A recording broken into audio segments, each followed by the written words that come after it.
The Tower of Moab by L.A. Lewis.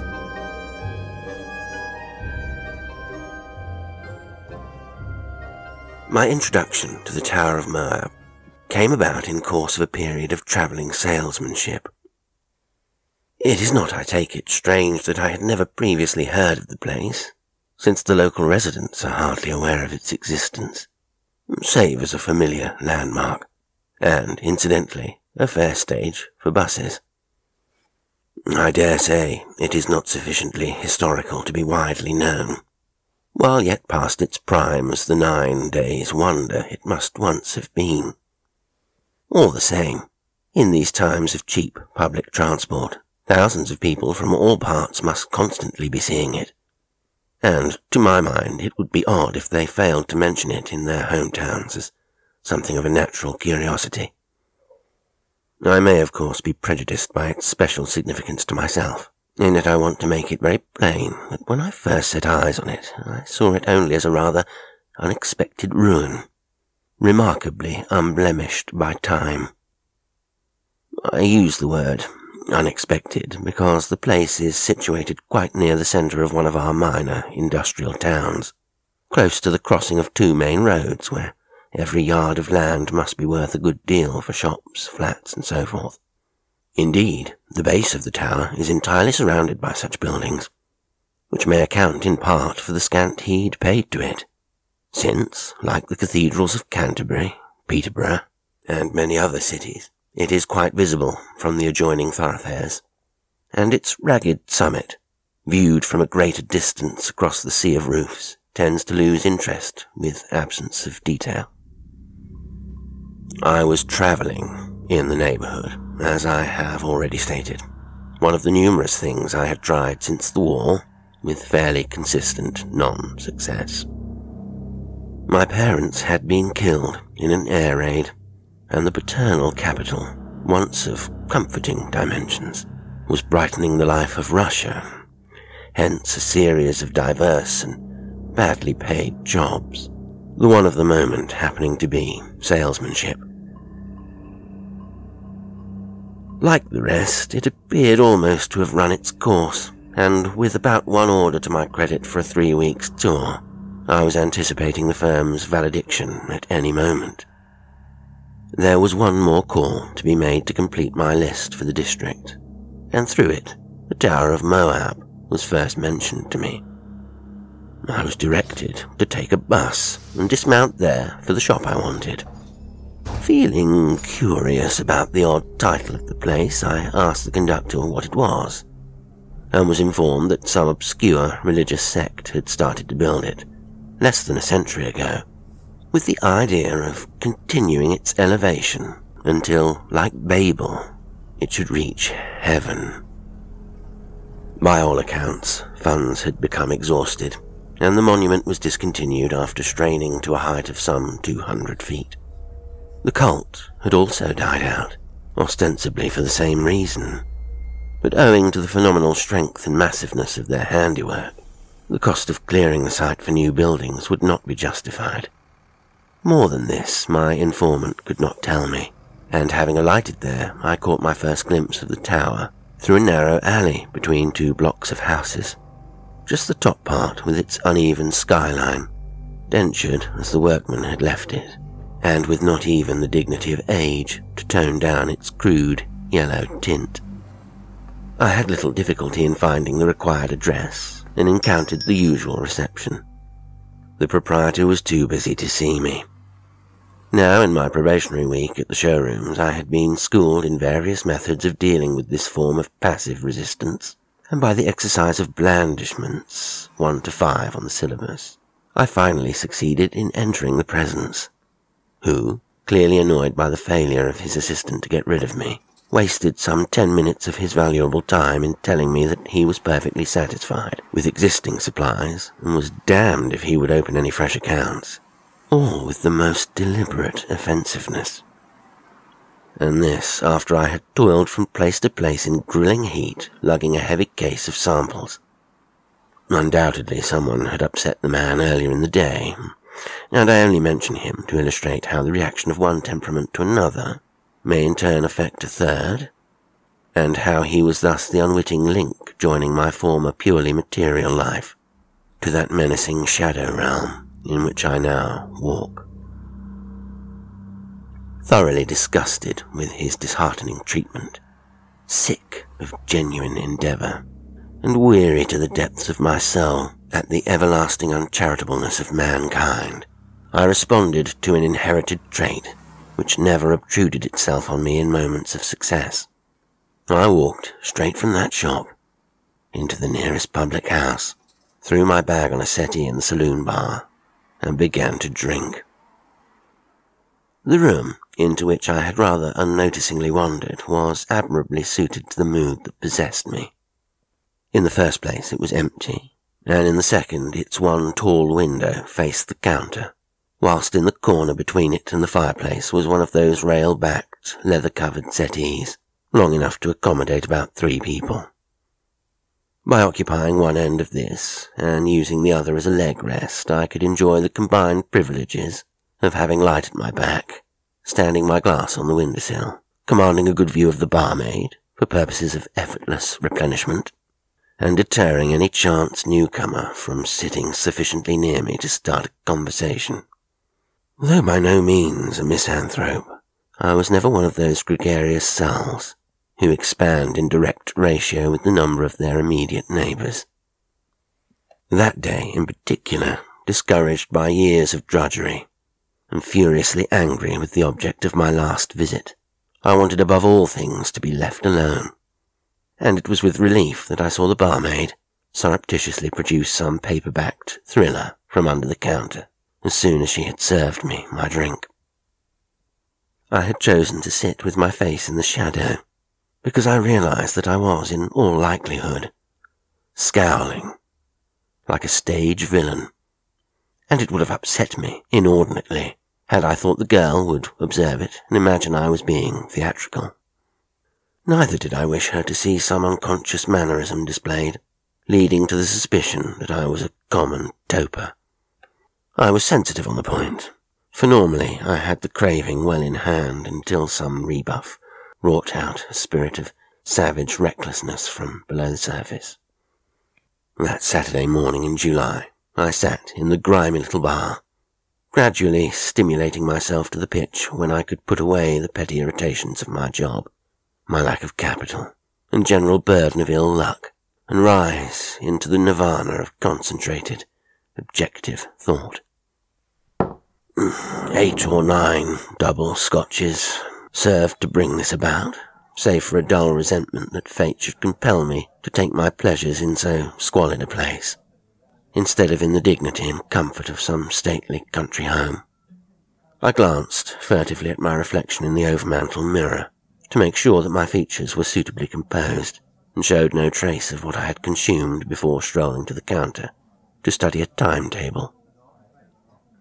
As I did so, I caught a reflection on the opposite pavement, and above, through the same alley I had previously noticed, an angle of the Tower of Moab shining vivid yellow in a watery gleam of sunlight. What an extraordinary conception it was, to be sure, for a group of almost present-day people to indulge. I thought over the bus conductor's summary and half decided to broach the subject to Hebe in the hope of gleaning further data, but decided that it would probably elicit more small talk than I wanted. Anyway, I already possessed the main facts, which were enough food for speculation. I tried to recall the story of Babel from the Old Testament, but found that, after the fashion of post-war Europe, I had so long neglected church-going and religious discourse that most of it had faded from my memory, in common with Jonah, David and Goliath, and the rest of the Sunday school favourites. Assuming, though, that Babel was historical fact, not a myth, I could fancy the relatively ignorant people of that time attempting to reach the sky under the impression that it was solid. But how anyone could entertain such a notion after balloonists had disproved it was beyond my comprehension. I myself had been a scout pilot in the flying corps, and in the habit of flying at altitudes of more than 20,000 feet, and the whimsical idea struck me that plans for a tower at least 50,000 feet in height would be needed to persuade an airman that there was still territory to explore. Though no architect, I realized the hopelessness of designing a base that would stand the weight, and further supposed that the Earth's rotation would bend such an edifice like a whisker. No doubt, though, there had been, and still were, plenty of fools who would give money for a project of this kind through their ignorance of mechanical laws, especially in the name of religious belief. One could, in fact, picture the founder of the creed, elder, or whatever he called himself, almost certainly in the building and contracting line, collecting subscriptions with his tongue in his cheek, and telling his disciples that in a matter of 40 years they could enter paradise without the painful necessity of dying. I decided to go out and have a closer look at the means. When I finally stood at the base of the tower and gazed up at it, I was chiefly struck by the incongruity of its surroundings. It was the sort of erection one would have looked for on some windswept and desolate hill, where its devotees could get the atmosphere of walking with God in the high places, and yet here, once approached, it was even more arresting in its ability to preserve a very real dignity, despite its prosaic background. Almost, indeed, one ceased to hear the traffic, or to see anything beyond the mass of this gigantic hollow pillar. For that was its simple form. 4 walls with a base perhaps 50 yards square, and forming a plain, vertical shaft. It had no interior decoration. Neither was there evidence of galleries, nor even a stairway. I wondered how the builders had raised the large blocks of masonry, and supposed they had hauled them up with ropes and pulleys. If the inside of the shaft was uninteresting, the exterior most certainly made up for it. And passing out through one of the small archways in the base of the walls, I crossed to one side of the island of wasteland in which it stood, and made a slow circuit of it. Groups of dirty children were playing here and there among piles of old tins and rubble, and I saw a few slatternly women looking down at me from the windows of tenements which backed onto the shops and better-class houses of the street. But these hardly penetrated my consciousness. So absorbed was I in the huge-scale designs which began nearly 100 feet above my head. The ugly yellow colour that had first caught my eye was, I found, the pigment of some kind of cement, presumably very hard, since it showed little sign of cracking after 70 or 80 years of weather. And with this, the hull was covered, forming a medium of tiers of elaborate moulding and scrollwork at intervals of 10 feet. The upper portion of each wall blossomed into a panel at least 50 feet high, representing some scene out of biblical history or the Revelations, and executed in the same cement modelling. One looked like the Archangel Gabriel, sounding the last trump with an immense horn, out of which poured a volume of Hebrew script, whilst round the corner on the next face was a tumultuous scene so crowded with figures as to defy interpretation, but probably depicting the day of resurrection. What the others were I forget, but at all events each had the quality of impressing, partly by reason of its height from the ground, its gargantuan execution, and its literal reading of what I had always vaguely regarded as allegorical. One gets something of this feeling from the prints in an old family Bible, in which the air is full of the most substantial-looking winged angels, and there is a pit full of demons in the foreground. I think that young children, being shown such things, go about thereafter, expecting to meet them. I had been gazing up at the figures, and ruminating along such lines for longer than I realized, when the Tower of Moab worked its first spell on me. The sun was now shining with considerable heat and brilliance after a mostly overcast and showery morning, and if it was this, coupled with the amount of whiskey I had consumed, or if it was just the effect of staring too long against the bright sky, I did not then know. But but I experienced one of those alarming optical phenomena which one associates with liver disorders. I found a sort of blackness descending on all objects to left and right, bringing an instant feeling of faintness and causing my eyes to water violently. It only lasted a moment, during which I steadied myself on my stick with the natural instinct not to attract attention by collapsing in public. But in that instant came a swiftly passing and awful sense of despair, and the words rushed into my head. My God, it does reach to heaven. Exactly why that thought arose I cannot possibly say, for at that time I am positive my eyes had registered nothing supernatural. Most probably it was the inner working of intuition warning me of something monstrous and intimately bound up with my life. Having now missed 2 trains, and feeling that one place was as good as another for a lonely weekend, I decided to remain where I was until Monday morning, and then catch an early train to get me to the office by 9 o'clock.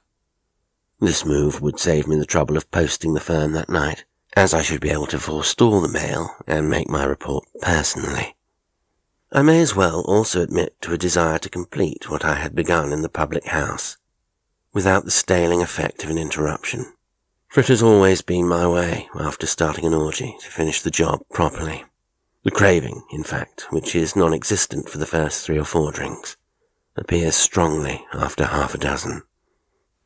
My problem was to secure a room at a place where I could get as much as I wanted to drink, without having to fetch it, and without the necessity of smuggling it to bed and pleading sickness. The notion of lying in bed to take whiskey robs the beverage of its whole charm, nor do I care about having it in a bedroom at all, even sitting up and fully dressed. A licensed hotel, therefore, appeared the best solution, and at that one of the largest places, where an ample staff would supply me legally at any hour without raising its eyebrows. But as it transpired, I was saved the bother of a search.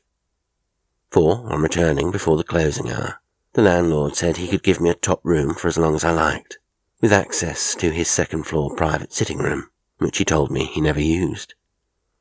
Of course, the place was not residential, but this suited me all the better, as I ran no risk of bumping into acquaintances, whilst the saving of money was a consideration, the landlord being a sportsman, and agreeing to the moderate figure of 3 shillings for the night.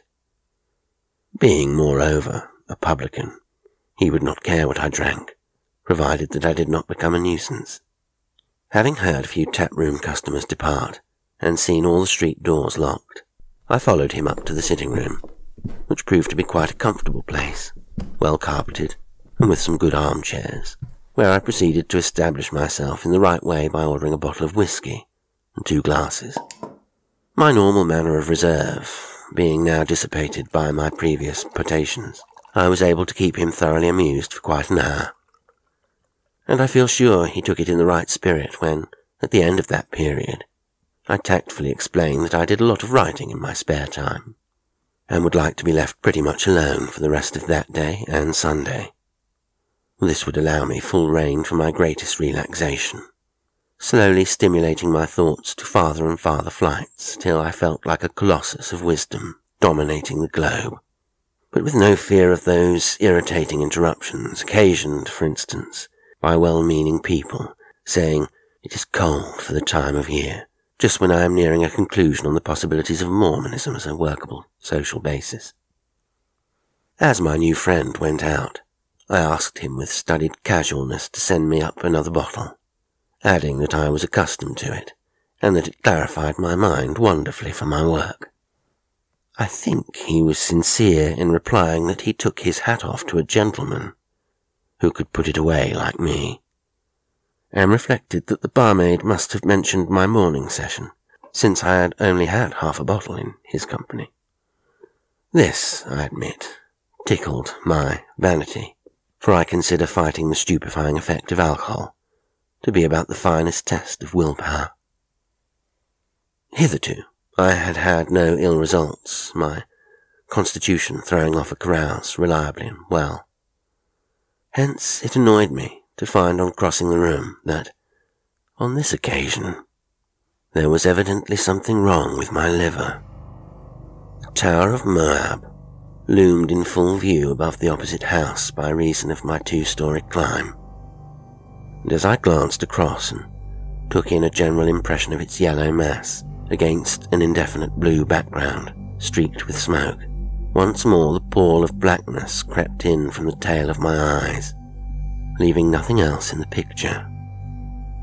Then, a great flash of brilliant white light seemed to spread fanwise from the bridge of my nose, and through it, and among it, to my distorted vision, the tower seemed to grow beyond all dimensions of human conception, until it reared its ragged neck illimitably into the sky's vault.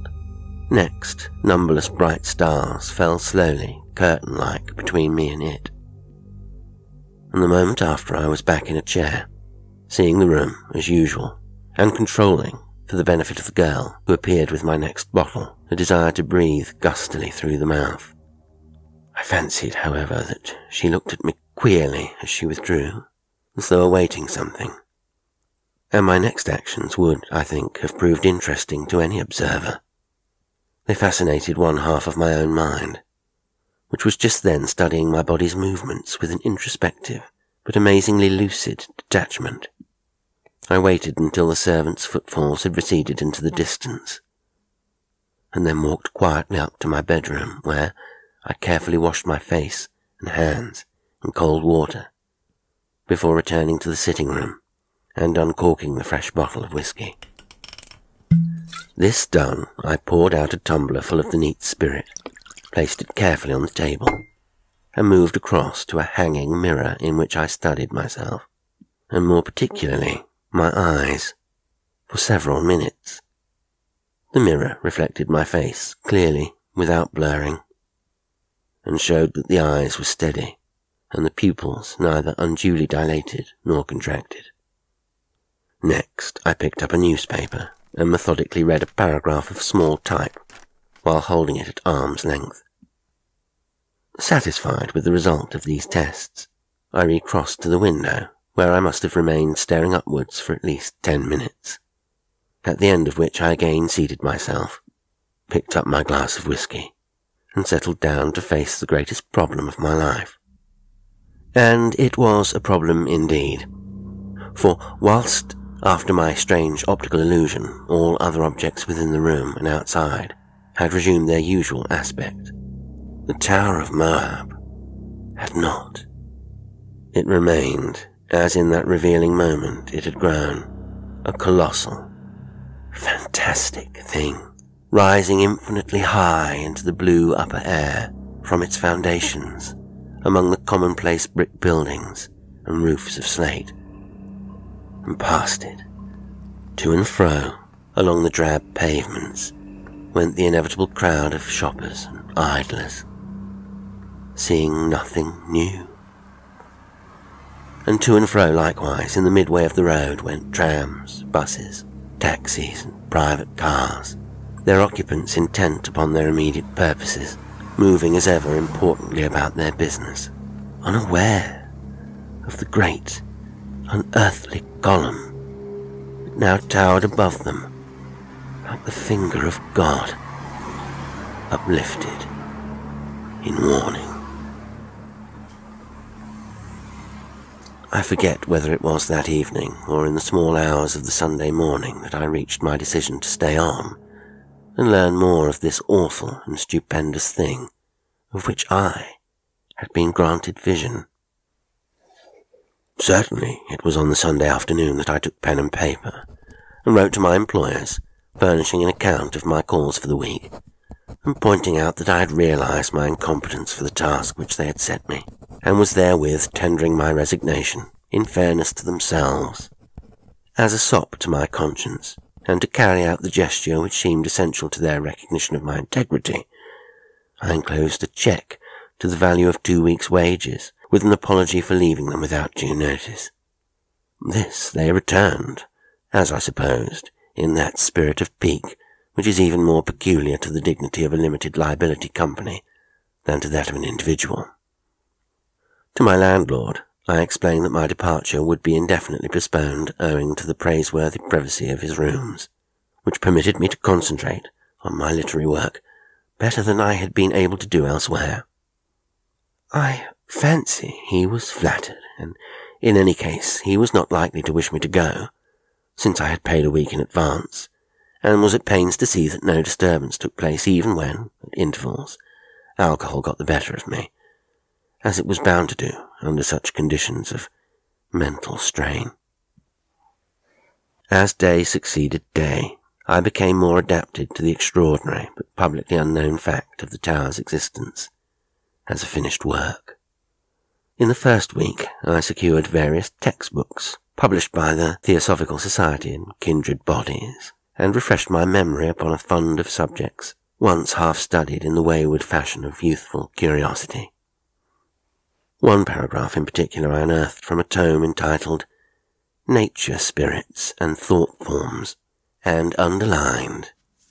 It ran as follows: It must never be forgotten that the most transitory, trivial thought born of a human mind is as real and lasting a thing as a house built of stones and mortar. It is not just an impalpable vision, illuminated for so long as the mind retains it, but a positive creation that lives on after the creator has consciously forgotten it, for a period proportionate to its own strength. Hence it has been asserted by numerous clairvoyants that the perpetual, concerted faith of devotees in the idolatrous gods of ancient Egypt actually created such beings, and endowed them with minds far outreaching those of their creators, and vital force enabling them to exist through the centuries, even down to the present day. Applying this principle, a plausible one enough, I concluded that for some reason I had been suddenly invested with clairvoyant perception, and had become aware of the Tower of Moab as conceived in the minds of its founders, and completed on the astral plane after its physical growth had stopped. During the second week I purchased a pair of field glasses, and spent hours at the sitting room window scrutinizing the higher faces of the tower, and the fresh mural panels gradually unfolding above me. I realized the futility of taking anyone into my confidence, and in order to carry out my design without attracting unwelcome attention from passers-by, I used to lower the Venetian blind during the sunny hours on the pretext of keeping out the heat, and conduct my investigations between the slats. At night, however, after the household was in bed, I would come down from my back room and sit with the blind up, gazing at the vast bulk of the tower, which then stood black and menacing, like some giant chimney, its top lost in the stars.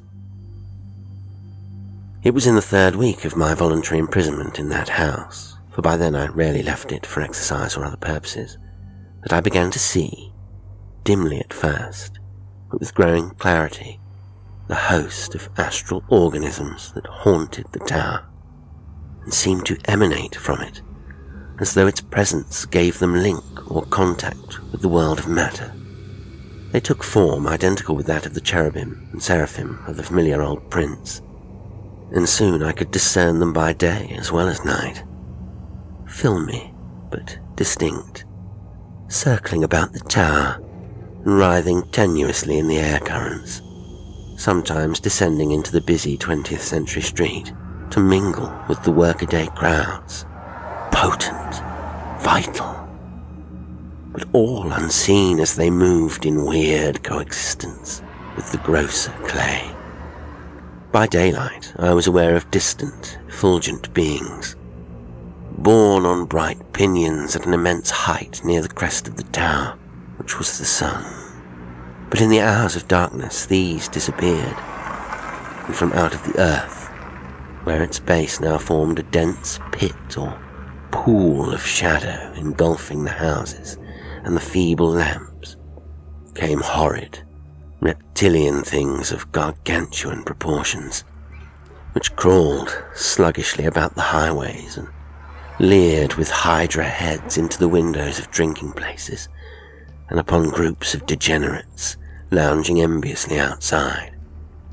Mostly, however, I was absorbed in watching the throng of evilly alluring entities in the likeness of men and women that seemed most closely connected with those humans within my range of vision. Unaware though he or she might be of their proximity, each person who entered the strange pageant was shadowed by 2 or 3 of these beings, fighting among themselves for possession of the body they pursued, and succeeding in proportion to the victim's natural inclination towards the debaucheries they sought, as by proxy to enjoy.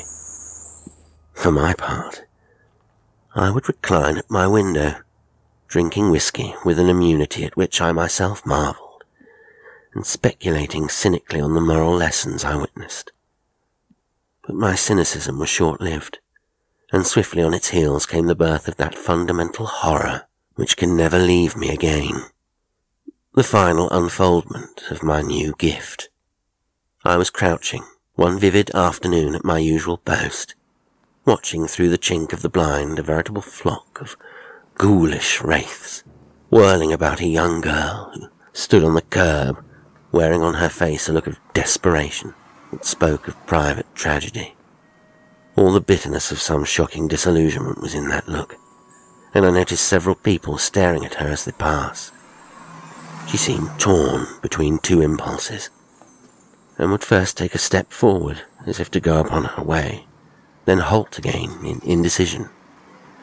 And all the while, spirit creatures whirled faster about, beckoning. I was callously wondering what they wanted of her, when the end came. She uttered a ghastly, sobbing scream and hurled herself with a kind of boneless wriggle under the wheels of a lorry. I swung round, startled at a chorus of low-pitched but intensely dreadful laughter from behind me. It was strange that, while unconcernedly watching the hounding of my fellows by these frightful things, it had never occurred to me that I was other than a spectator. Now at last, my eyes were fully opened, and I knew myself to be the destined plaything of a tribe of unthinkable horrors that confronted me. And now, too, the understanding of my sensation of panic on first visiting the tower became clear. Foreordained, for what forgotten guilt I knew not, this dreadful fate had been awaiting me. My whole previous life had been no more than a cruel prelude to this ultimate moment, to know myself, in common with the greatest portion of the condemned humanity, inevitably given over to the punishment for original sin, to be the sport of devils forever and ever. I grasped a new bottle of whiskey from the table and drank myself into a state of insensibility. They took me away at last, after many weeks, to the place where I am now kept. They thought, because I did not argue or seek to explain, that my mind had gone, as though any explanation could be made to ordinary folk without actually strengthening that belief.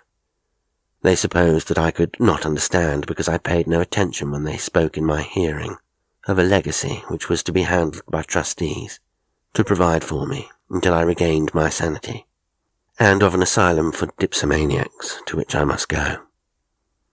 They did not realize that I heard and understood every word, because I did not even bother to ask the source or size of my legacy. What could I care about this belated affluence, when my mind was tortured by the new and appalling burden of knowledge thrust upon it?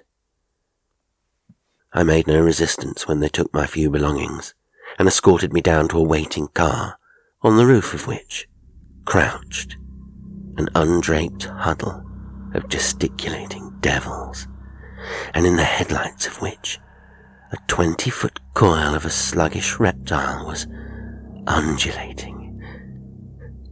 I was glad to go when I heard that our destination was many miles away on the other coast, for I hoped against hope that when I could no longer see the tower, I might find forgetfulness. It was the vainest hope I could have held. I was drugged that night and knew nothing of my journey to the west till I awoke at high noon in the room allotted to me at the asylum. It was an east-facing room, and they had wheeled my bed into a great bay window, where I could benefit by the sunshine and the healthy moorland winds. I turned my head with lethargy and looked broodingly out over the heather-clad expanse. The sky was cloudless, a vast vault of blue divided into two parts by a thin, yellow ray stretching vertically from horizon to zenith. Came a movement from somewhere behind me, and a woman's voice asked, "How do you feel?" I would have replied, for I still retain the instinct of politeness, despite my absorption in matters that dwarf conversation. But it was at that very moment that I realized the meaning of the yellow ray.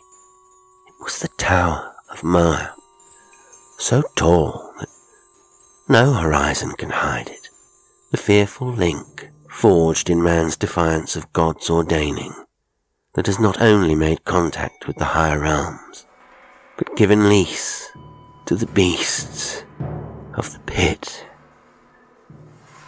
For the first time in my adult life, I opened my lips and screamed.